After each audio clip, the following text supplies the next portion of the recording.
अस्सलाम वालेकुम नाज़रीन, आज हमारा मौजू है वंदे मातरम या वंदे मातरम क्या है और हिंदुस्तान के मुसलमानों ने इसके पढ़ने से क्यों इनकार किया है। नए आने वाले नाज़रीन चैनल को सब्सक्राइब कीजिए, वीडियो को लाइक और बेल आइकन को जरूर प्रेस कीजिएगा। आगे चलते हैं। दरअसल वंदे मातरम या वंदे मातरम एक नज़्म है जो बंगाल के मशहूर अदीब और शायर बंकिम चंद्र चटर्जी ने 1880 से पहले बंगाली ज़ुबान में लिखी और बाद में संस्कृत में इसका तर्जुमा किया गया था। 1882 में उसी बंकिम चंद्र चटर्जी ने एक नावल लिखा 1882 में आनंद मुठ, और उस नावल में इस नज़्म को उस नावल का हिस्सा बना दिया गया। इस नावल में क्या था? इस नावल में 1772 में बिहार के इलाकों में मुसलमान मुगल बादशाहों के खिलाफ सन्यासियों यानी साधुओं की बगावत की कहानी को बयान किया गया। यानी गैर मुसलमान हुक्मरानों को, मुगलों को वो गैर मुल्की कब्जागीर समझते थे और गैर मुल्की कब्जागीरों के खिलाफ आवाम को बगावत पर उकसाया गया था इसी नज़्म के जरिए से उस नावल में। तो 1896 में मशहूर बंगाली अदीब रविंद्रनाथ टैगोर ने कलकत्ता में होने वाले कांग्रेस के इजलास में इस नज़्म को गाया और इसकी धुन बनाई, और इसके बाद 1906 में बनारस में जो कांग्रेस का सालाना इजलास हुआ वहां भी इसे गाया गया।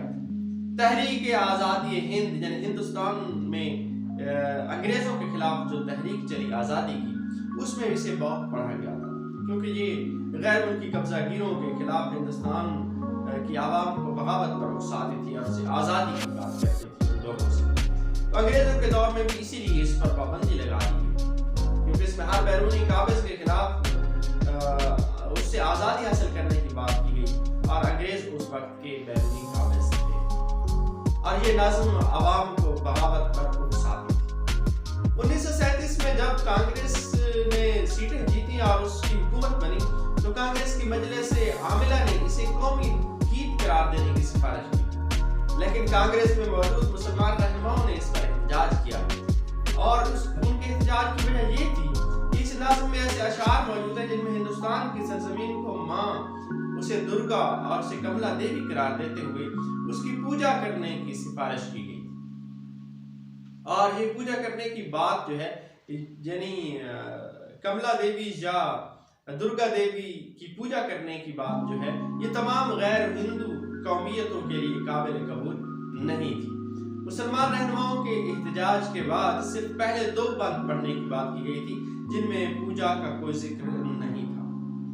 डॉक्टर राजेंद्र प्रसाद ने 24 जनवरी 1950 को वंदे मातरम को कौमी गीत का दर्जा देते हुए कहा कि इसकी अहमियत कौमी तराने जितनी होगी, लेकिन दस्तूर में कोई ऐसी शिक नहीं है कि इसे पढ़ना सब हिंदुस्तानियों के लिए लाजिम हो। लेकिन मद्रास हाई कोर्ट ने कुछ अरसा कबल एक फैसला सुनाते हुए तमाम तालीमी इदारों में इस नज़्म के पढ़े जाने का हुक्म दिया, जिस पर मुस्लिम कम्युनिटी ने तशवीश का इजहार किया है, क्योंकि अगर इसके अशार को आप देखें तो ये हिंदू मजहब का मजहबी गीत तो हो सकता है, लेकिन कौमी गीत कहना, इसे हिंदुस्तान का कौमी गीत कहना मुनासिब नहीं है, क्योंकि हिंदुस्तान में मुख्तलिफ कौमियतों और मुख्तलिफ मज़ाहिब के लोग बसते हैं।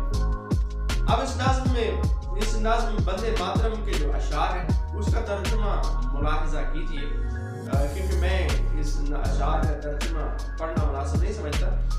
अगली वीडियो तक के लिए इजाज़त दीजिए और आप तर्जुमा कीजिए।